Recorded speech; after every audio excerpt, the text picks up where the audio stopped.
Boku no Hero Academia, episódio 69. Aquele episódio que dá uma tensão pelo que está por vir e testemunhar a sensação de impotência do Deku e do Togata Milho depois que eles descobrem o que pode estar acontecendo com a Eri nas mãos do Overhaul.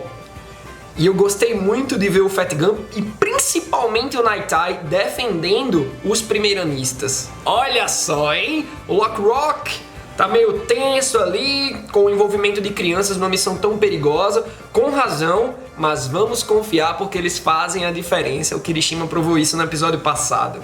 Vamos analisar o episódio 69 agora!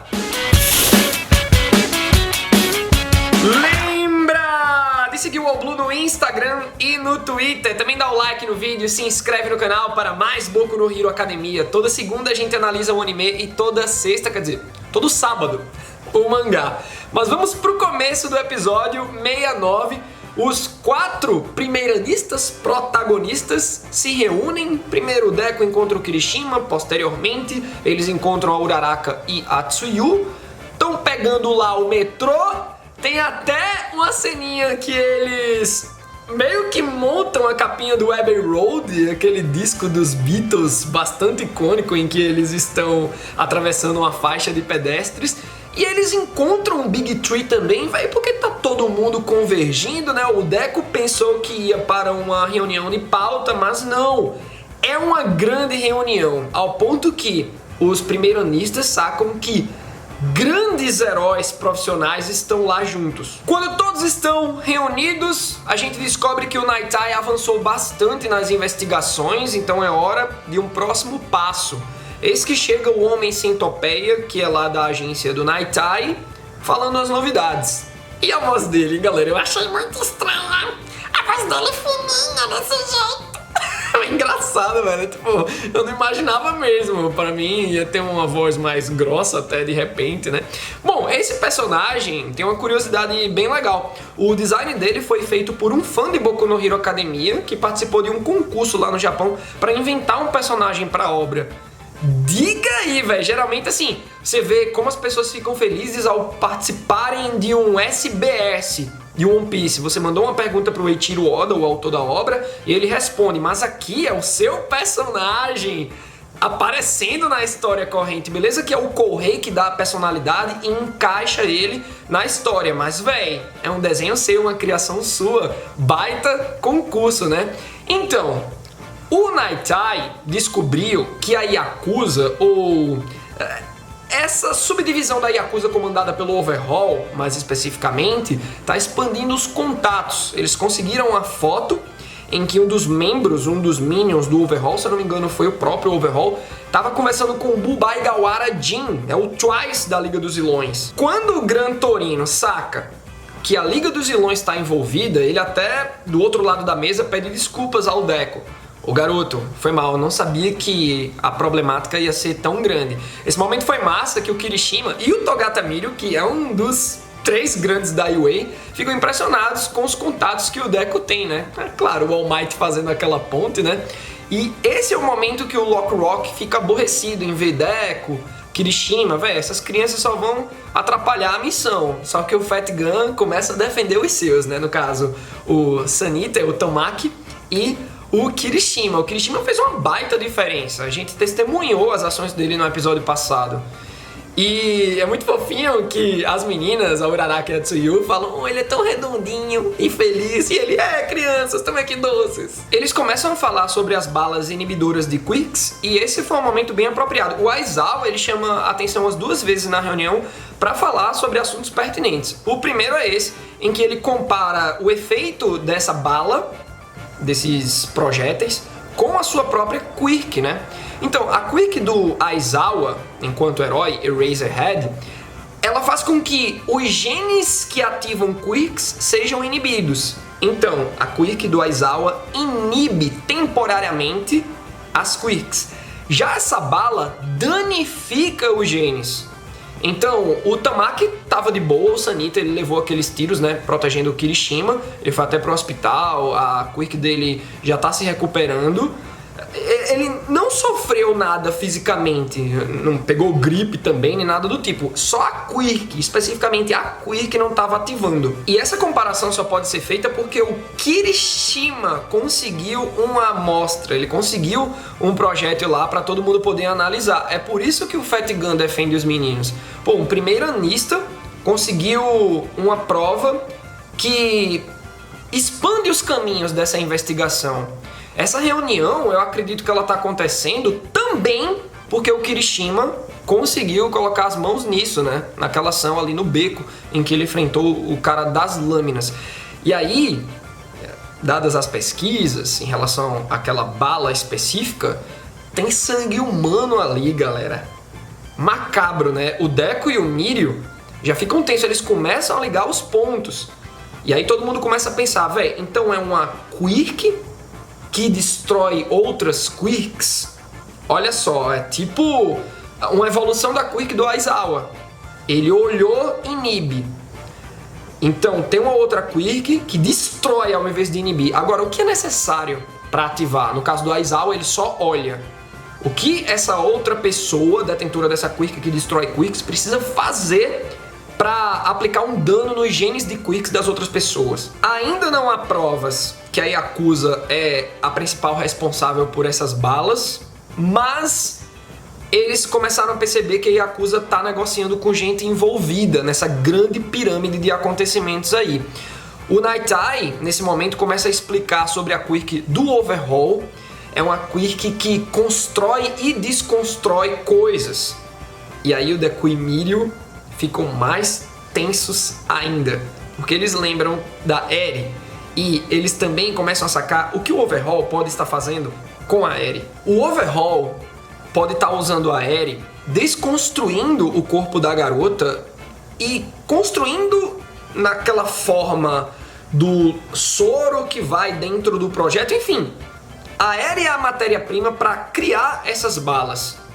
E aí, claro, né, nessa pauta toda estão registrados os momentos que o Deku e o Mirio deram de cara com o Overhaul e a Eri no beco. Aí o Rock chega de novo e pergunta por que o Deku e o Mirio não salvaram a garota. E é louco, né? O principal objetivo da missão deles é salvar a Eri agora. Isso poderia ter sido resolvido há alguns episódios, né?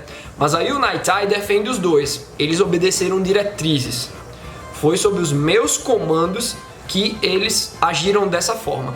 Mas Mirio e Deku estão frustrados, velho, porque eles querem o bem daquela garotinha. E aí o Mirio até lembra do seu nome de herói, Remirion, o que salva milhões, não consegue salvar uma pessoa.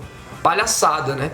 Mas ao mesmo tempo que eles estão frustrados, eles incorporam a atitude de herói, porque agora eles também estão obstinados a salvar a Eri. O Nighteye começa a falar sobre os grupos conectados com a Yakuza, e aí já se afunila mais nas possibilidades, e os vários heróis que estão ali vão se reunir para investigar esses locais pelo Japão. O Aizawa, nesse momento, vem com aquela outra ponderação, a segunda ponderação pertinente na reunião, né? Por que o Nighteye não vê o futuro dos heróis que estão ali presentes? Só que o Nighteye diz que não pode, e aí ele começa a desenvolver a sua Quirk. Primeiro que ele precisa de intervalos de 24 horas entre ativações, ou seja, ele só poderia ver o futuro de um herói por dia. As suas visões se manifestam como flashbacks, é tipo como se ele estivesse vendo um filme daquela pessoa, daquele herói, no caso, que está ali na sala de reunião. E o Nighteye só pode ver aquela pessoa e um pouco do entorno. E se segue em um momento bem tenso pro Nighteye. É bem pesaroso, né, essa parte, porque ainda assim, depois do Nighteye explicar essas características da sua Quirk, o Aizawa insiste, pô, mas ainda assim o uso pode facilitar muita coisa, e ele diz que não quer ver o futuro das pessoas, porque ele não quer ver mortes certas que podem acontecer. E aí o Deku lembra, né, da conexão do Nighteye com o All Might, que ele já viu o All Might morrendo, e o All Might diz pro Deku, não, vamos mudar esse futuro. E o Deku diz, pô, também vou me esforçar pra gente mudar esse futuro juntos. Foi um dos grandes momentos desse início de quarta temporada, né? O Nighteye até pretende usar a Quirk, mas ele precisa que as investigações passem por um afunilamento maior.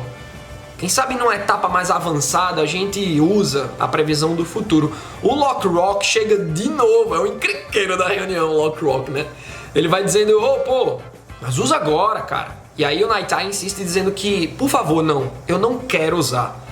Ele até se prostra diante da mesa, coloca as mãos.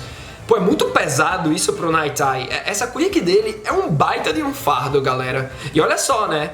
É um fardo já por ele lidar com isso. E ainda ter outras pessoas insistindo. Tipo, o Aizawa insistindo de uma maneira madura, mas ainda assim insistindo. O Lockrock também de uma maneira mais incisiva.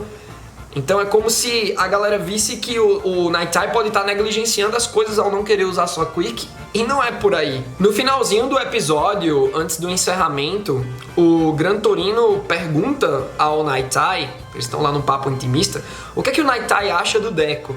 E é muito legal, depois da gente ver aquela provação que o Deco passou, né, com o Night-Eye pra conseguir o carimbo, como o Night-Eye tava subestimando o Deco, e hoje ele diz, pô, ele é muito parecido com o All Might. Que massa, né? E que pessoa melhor que o Night-Eye pra dizer isso? Porque ele foi o sidekick. Talvez o Gran Torino, né? Mas eles estão justamente, são esses dois que estão ali conversando sobre o Deco. E o Gran Torino fica calado porque ele consente, ele concorda com aquilo, né? No epílogo, ó, mais uma vez, não saiam da Crunchyroll antes do episódio acabar 100%. Porque depois do encerramento tem mais. É o epílogo. E aí a gente vê a Eri trancada num quartinho, ela tá com um cuidador agora, o Overhaul até diz que esse novo cuidador, tipo, não maltrate ela, vá no caminho do cafuné, de boas com a menina, pra ela ficar mais tranquila e não dar trabalho, não querer fugir.